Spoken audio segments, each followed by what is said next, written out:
4-5 months back మనం ఒక కాన్ఫరెన్స్కి out of country వెళ్ళాం. ఆ రోజు రాత్రి లైట్గా ఫీవర్ వచ్చింది. పక్కనే ఒక హాస్పిటల్ ఉంది, వాకబుల్ డిస్టెన్స్ అన్నారు. నడుచుకుంటూ హాస్పిటల్కి వెళ్ళిపోయాను. కొంచెం చాలు సార్. ఆ హాస్పిటల్ చాలా డీసెంట్గా ఉంది. అక్కడ ఒక స్టాఫ్ అటెండర్ నన్ను స్ట్రైట్గా డాక్టర్ దగ్గర తీసుకువెళ్ళి స్కాన్, బ్లడ్ టెస్ట్ అని ఒక స్లిప్ రాపిచ్చి నన్ను ల్యాబ్కి తీసుకెళ్ళాడు. విద్యా గారు, ఆ టెస్ట్లన్నీ ఫినిష్ అయిన తర్వాత పక్కనున్న ఫార్మసీ నుంచి ఆ మెడిసిన్స్ అన్ని తెచ్చిచ్చి ఏ మెడిసిన్ ఏ టైంకి తీసుకోవాలనేది క్లియర్గా ఎక్స్ప్లెయిన్ చేశాడు. నేను అడిగా, ఈ టెస్ట్కి, మెడిసిన్స్కి, డాక్టర్ కన్సల్టేషన్కి ఫీ ఎంత అని. ఇట్స్ అబ్సల్యూట్లీ ఫ్రీ అన్నాడు. నేను సీఎం అని తెలిసేమో అనుకున్నా. హౌ డు యూ నో మీ అని అడిగా. హూ ఆర్ యూ సార్ అన్నాడు.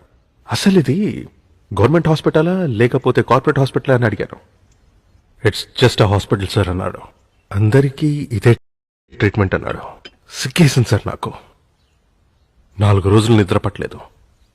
ఆ కంట్రీ మనకన్నా రిచ్ అని మీరు అనుకుంటున్నారేమో.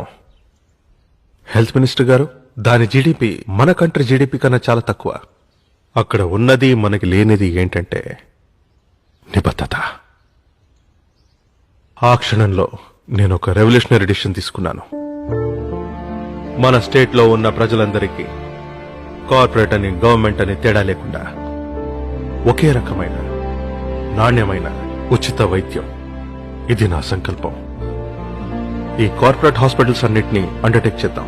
ఏమంటారు హోమ్ మినిస్టర్ గారు? సార్, సడన్ గా డిసిషన్ నాకు అర్థమైంది. ఆ గవర్నమెంట్ మీద విపరీతమైన ఆర్థిక భారం పడుతుందంటారు. అంతే కదా, ఓ పని చేద్దాం. మనం ఇచ్చే సంక్షేమ పథకాలన్నీ ఉన్నాయి కదా సిఎస్ గారు, అవన్నీ ఎత్తేద్దాం. కుటుంబరావు గారు, ప్రజలకి ఉచిత విద్య, ఉచిత వైద్యం, ఈ రెండిస్తే చాలండి.